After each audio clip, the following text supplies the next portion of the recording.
7.1. Where's my milk? It's not here. I haven't seen it. You must have finished it. I definitely didn't finish it. I was keeping a bit for my cereal this morning. One of you must have used it. It can't have been me. I only drink my soya milk. Could you have drunk it last night and then forgotten? Did you have something before going to bed? No, I didn't. I just drank a glass of water. Someone might have given it to the cat. Oh, come on. We all know she drinks water, not milk. I'm telling you, last night I know there was some milk in the fridge. My milk. Well, I don't know what's happened to it.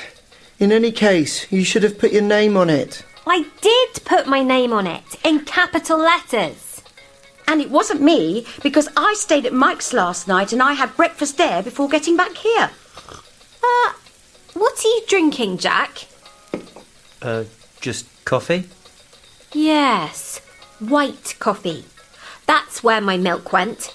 You didn't have any milk of your own in the fridge. Ooh, Jack, you naughty boy.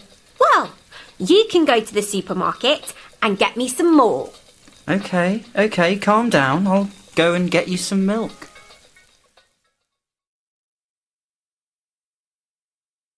(7.2) 1, You must have finished it. 2, One of you must have used it. 3, It can't have been me. 4, Could you have drunk it last night? 5, Someone might have given it to the cat. 6, You should have put your name on it. 7.3. 1, I must have left my phone at Anna's. I definitely remember having it there. You must have seen something. You were there when the accident happened. 2, Somebody might have stolen your wallet when you were getting off the train. I wonder why she's not here. I suppose she could have forgotten about the meeting. He still hasn't arrived. I may not have given him the right directions. 3, She can't have gone to work. Her car's still there. You couldn't have seen their faces very clearly. It was too dark. 7.4. Oh, we've gone the wrong way. We should have turned left at the traffic lights. It's my fault. I ought to have told you earlier that my party was on Saturday. 7.5. 1, He must have left his bag at school.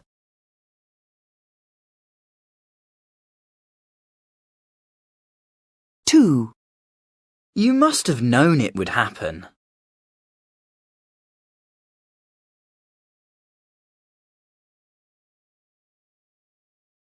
3, It can't have been a very good concert.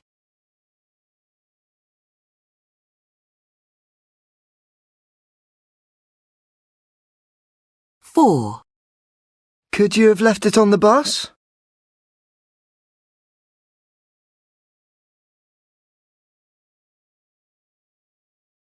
5, There might have been some witnesses.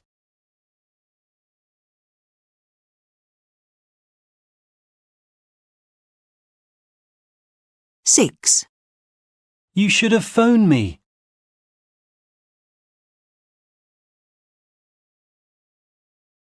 7.6. 1, Where have you been all morning? 2, I woke up in the middle of the night. 3, Of course I'll be there on time.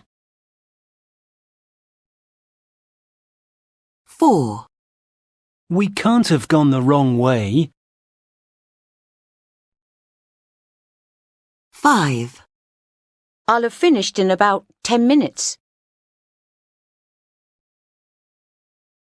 6, What's the point of arguing? 7.7. In life, we sometimes have disagreements with people.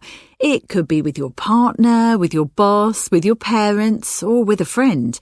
When this happens, the important thing is to try not to let a difference of opinion turn into a heated argument. But of course, it's easier said than done. The first thing I would say is that the way you begin the conversation is very important. Imagine you live with your partner and you're feeling annoyed because you feel that you always do most of the housework. If you say, "Look, you're not doing your share of the housework," you're beginning the conversation in a very negative way, and the discussion will very soon turn into an argument. It's much more constructive to say something like, "I think we should have another look at how we divide up the housework. Maybe there's a better way of doing it." My second piece of advice is simple. If you're the person who's in the wrong, just admit it. This is the easiest and best way to avoid an argument. Just apologise. Say to your flatmate, your parents, or your husband, "Sorry, it was my fault," and move on. The other person will have much more respect for you if you do that. The next tip is don't exaggerate. Try not to say things like, "You always forget our wedding anniversary," when perhaps this has only happened once before, or "You never ever remember to turn the lights off." This will just make the other person get very defensive because what you're saying about them just isn't true. If you follow these tips, you may often be able to avoid an argument. But if an argument does start, it's important to keep things under control, and there are ways to do this. The most important thing is not to raise your voice. Raising your voice will just make the other person lose their temper too. If you find yourself raising your voice, stop for a moment and take a deep breath. Say, "I didn't mean to shout. I'd rather we didn't argue, but this is very important to me," and continue calmly. If you can talk calmly and quietly, you'll find the other person will be more ready to think about what you're saying. It's also very important to stick to the point. Try to keep to the topic you're talking about. Don't bring up old arguments or try to bring in other issues. Just concentrate on solving the one problem you're having and leave the other things for another time. So, for example, if you're arguing about the housework, don't suddenly say, "And another thing, I was really disappointed with my birthday present. You didn't make any effort at all." And my final tip is that if necessary, call time out, like in a sports match. If you think that an argument is getting out of control, then you can say to the other person, "Listen, I'd rather talk about this tomorrow when we've both calmed down." You can then continue talking about it the next day, when perhaps both of you are feeling less tense and angry. That way, there's much more chance that you'll be able to reach an agreement. You'll also probably find that the problem is much easier to solve when you've both had a good night's sleep.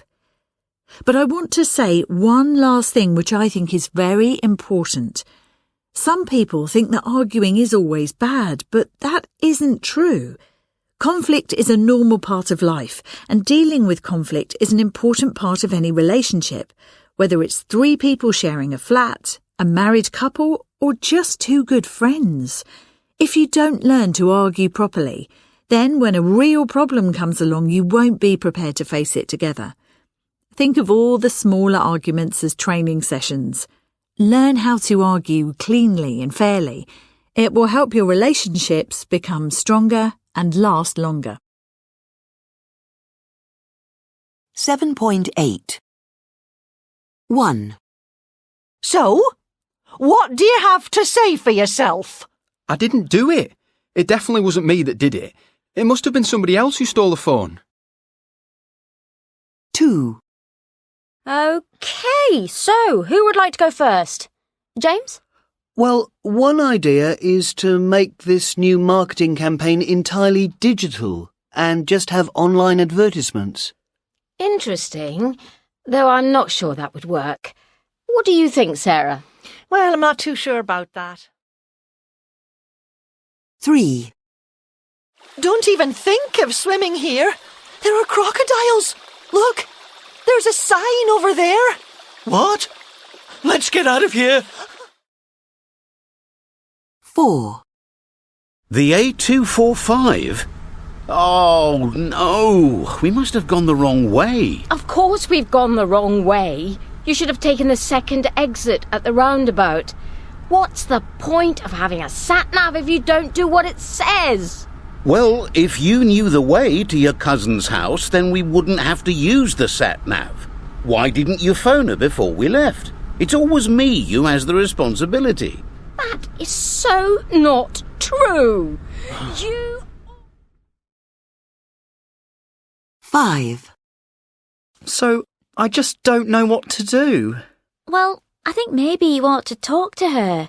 She probably doesn't realise how much she upset you and how offended you feel. 6. OK, so lunch with my parents next Sunday? Sorry, but no, I'm not going. You can go if you like, but I'm absolutely not prepared to go to another family Sunday lunch. 7.9. Verbs often confused. 1. I need to discuss the problem with my boss. 2. I often argue with my parents about doing housework. 3. I didn't realise you were so unhappy. 4. I didn't notice that Karen had changed her hair colour. 5. Jack always tries to avoid arguing with me. 6. My dad can't prevent me from seeing my friends. 7. When are you going to pay me back the £50 that I lent you? 8. Could I borrow your car tonight? I know you're not using it. 9. My parents don't mind if I stay out late. 10. It doesn't matter if we're 5 minutes late. 11. Can you remind me to call my mum later? 12. Remember to turn off the lights before you go. 13. I expect that Daniel will forget our anniversary. He always does. 14. We'll have to wait half an hour for the next train. 15. I wish I was a bit taller. 16. I hope that you can come on Friday. I haven't seen you for ages. 17. Arsenal won the match 5-2. 18. Arsenal beat Manchester United 5-2. 19. Tom always refuses to discuss the problem. 20. Tom always denies that he has a problem. 21. The cost of living is going to rise again this month. 22. It's hard not to raise your voice when you're arguing with someone. 23. Go and lie on the bed if you're tired. 24. I usually lay my baby on the bed to change his nappy. 25. The men had been planning to rob the bank. 26. If you leave your bike unlocked, somebody might steal it. 27. I think I should warn you that Liam doesn't always tell the truth. 28. My teachers are going to advise me what subjects to study next year. 7.10. This still is from the film Atonement, a period drama set in the 1930s. It shows Keira Knightley, who plays Cecilia Tallis, the elder daughter of a wealthy family, and James McAvoy, who plays Robbie, the son of the family's housekeeper. Cecilia is studying at Cambridge University, and unusually Robbie is too, his studies being paid for by Cecilia's father. Despite moving in very different circles at university, they have always been close, and they are now back at the family home for the holidays. This evening there's going to be a dinner party to which Robbie has been invited. In this shot, he is following her into dinner. She is feeling anxious and indecisive because she has just realised that she is in love with him, but knows that their relationship would be frowned on given their difference in status. Despite this, soon after they declare their love for each other. The film was one of Knightley's first big starring roles. It won several awards and was nominated for several others, including costume design.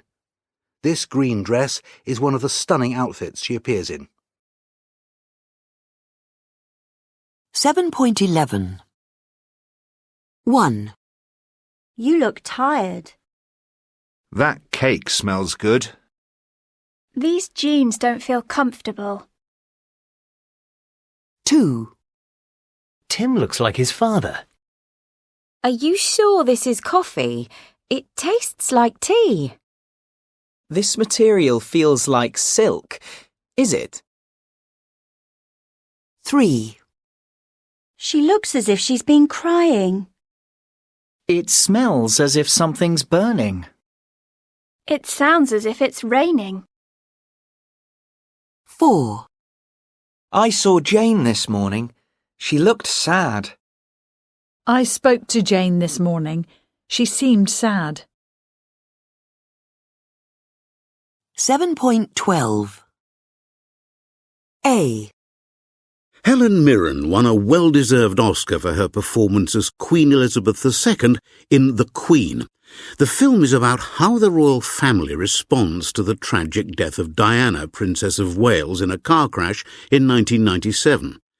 The Queen had had a troubled relationship with Diana, who had divorced Prince Charles.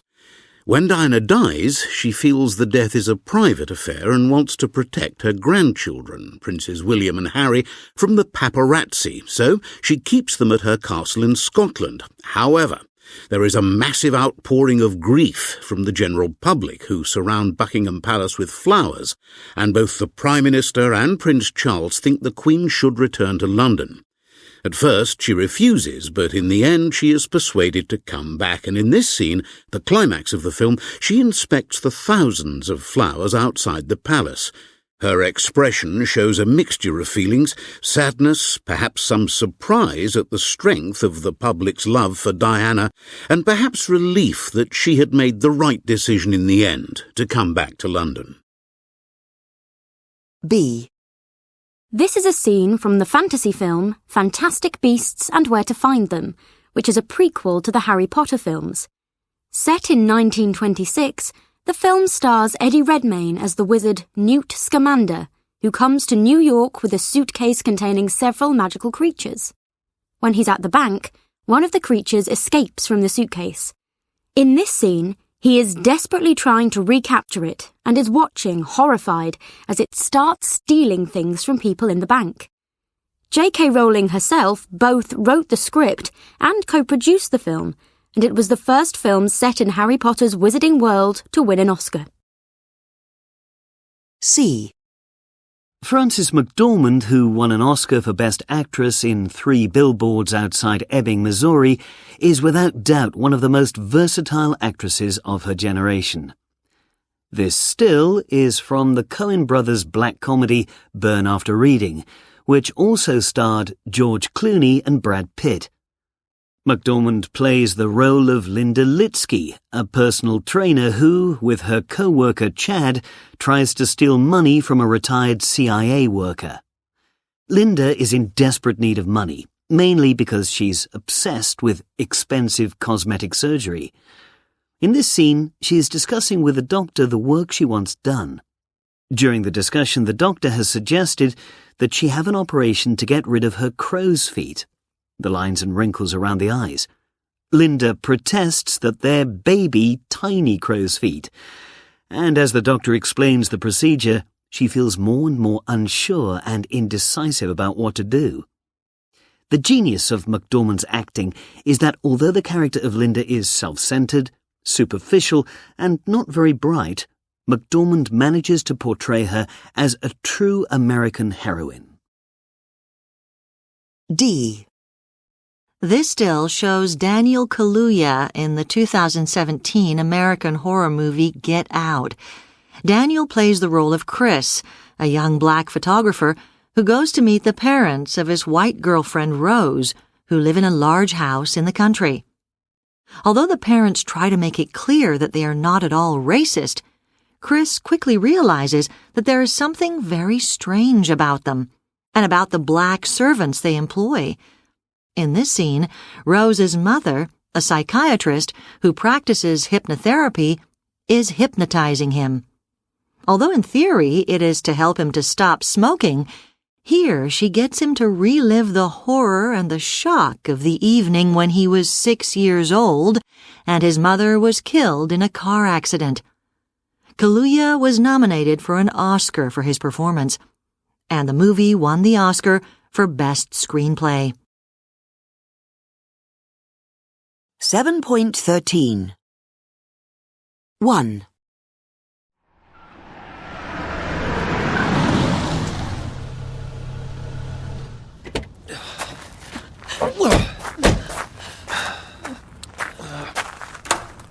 I'm going to bed. 2.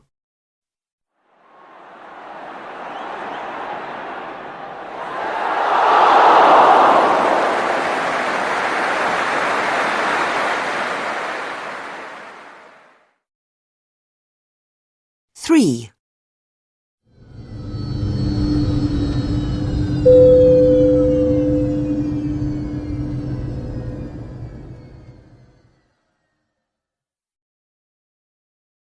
4.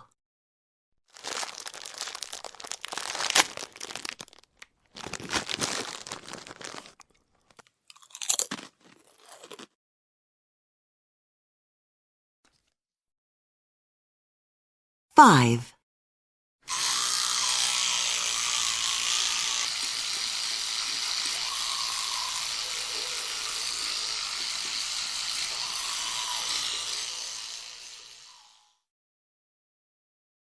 6.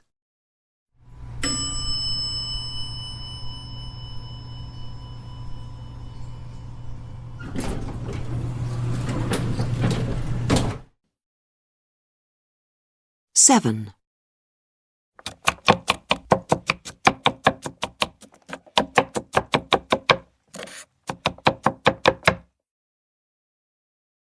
8.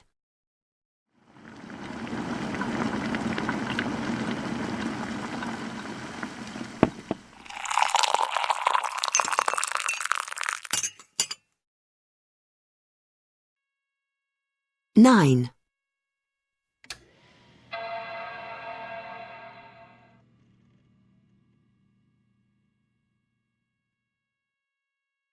10.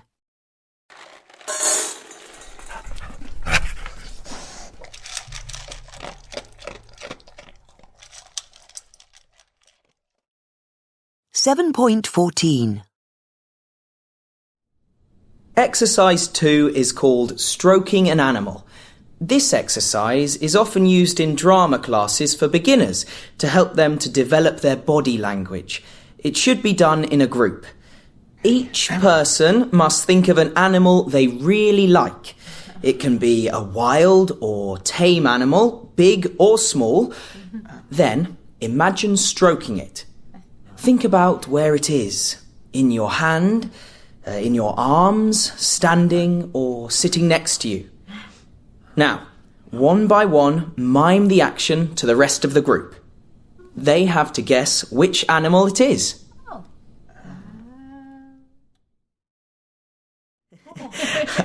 Okay, now exercise 3 is called What Were They Wearing? This exercise is aimed at developing attention. Attention is very important for an actor, as you have to be able to observe every detail of other people. The exercise is done in a group, with one person acting as the host. In a group, sit in a circle and for 3 minutes, try to focus on what everyone is wearing. It's important to remember as many details as you can. Clothes, accessories, etc. After 3 minutes, close your eyes unless you are the host of the game and the host asks questions. For example, Anna, tell me please, what's Helen wearing? John, what colour are Anna's shoes, etc. At the end, everyone opens their eyes and checks the answers. Okay, cool. So can I just check if that actually works? The last exercise we're going to do today is exercise 4, the magic image. Showing emotions on stage or on camera can be very hard for some beginners. One trick, which this exercise helps with, is to develop a way of recalling the desired emotion. The exercise can be done individually or in groups. Choose one emotion, for example, anger, and then on a piece of paper, write down some situations that make you angry. For example, noisy neighbours or bad drivers. If you're doing this in a group, show each other what you've written down. You may want to choose some ideas from another person's list to add to your own list. Choose no more than 5 situations in total. When you have your final list, think of an image for each situation. For example, for noisy neighbours, it could be a dog. For bad drivers, a car, and so on. Now, the important part. You need to create one new image on the sheet of paper which combines your separate anger images. For example, a car with a dog in the back, etc. This is your magic image of anger. Recalling this image will help you to show anger when you're acting. You can do the same thing with other emotions, such as happiness, sorrow, and so on. So now, let's actually do these exercises. We'll start with number 2, stroking an animal. So if you could get into groups of 5 or 6, we'll get going.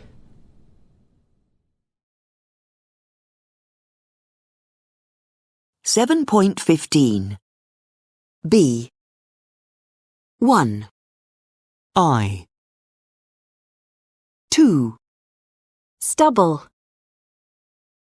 3. Wrinkles. 4. Lips. 5. Neck. 6. Cheek.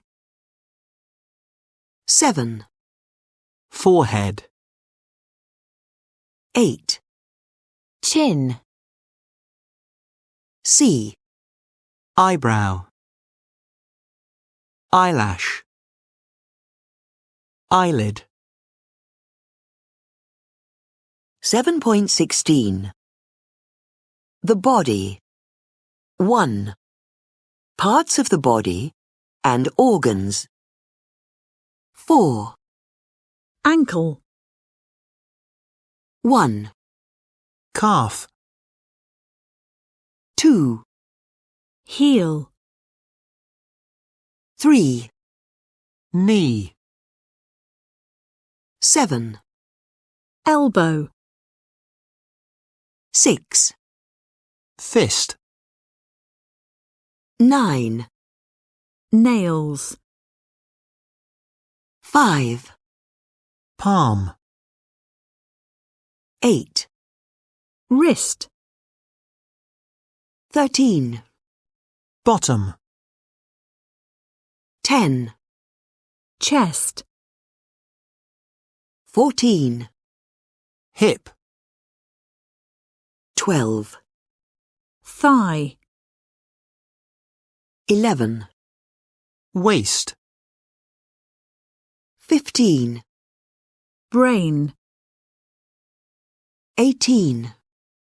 Heart. 17.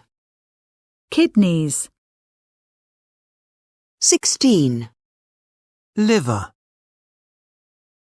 19. Lungs. 7.17 2. Verbs and verb phrases. B. 1. Bite your nails. 2, Blow your nose. 3, Brush your hair. Brush your teeth. 4, Comb your hair. 5, Fold your arms. 6, Hold somebody's hand. 7, Touch your toes. 8, Suck your thumb. 9, Shake hands. Shake your head. 10, Shrug your shoulders. 11, Raise your eyebrows. 7.18. D. 1, He winked at me to show that he was only joking. I. 2, The steak was tough and difficult to chew. Teeth. 3, When we met, we were so happy we hugged each other. Arms. 4, Don't scratch the mosquito bite. You'll only make it worse. Nails. 5, She waved goodbye sadly to her boyfriend as the train left the station. Hand. 6, These days, men don't always kneel down when they propose marriage. Knee. 7, The teacher frowned when she saw all the mistakes I had made. Forehead. 8, The painting was so strange, I stared at it for a long time. Eyes. 9, She got out of bed and yawned and stretched. Mouth, arms. 10, If you don't know the word for something, just point at what you want. Finger. 7.19. Calf. Comb. Kneel. Palm. Thumb. Wrinkles. Wrist. 7.20. 1, H. Honest.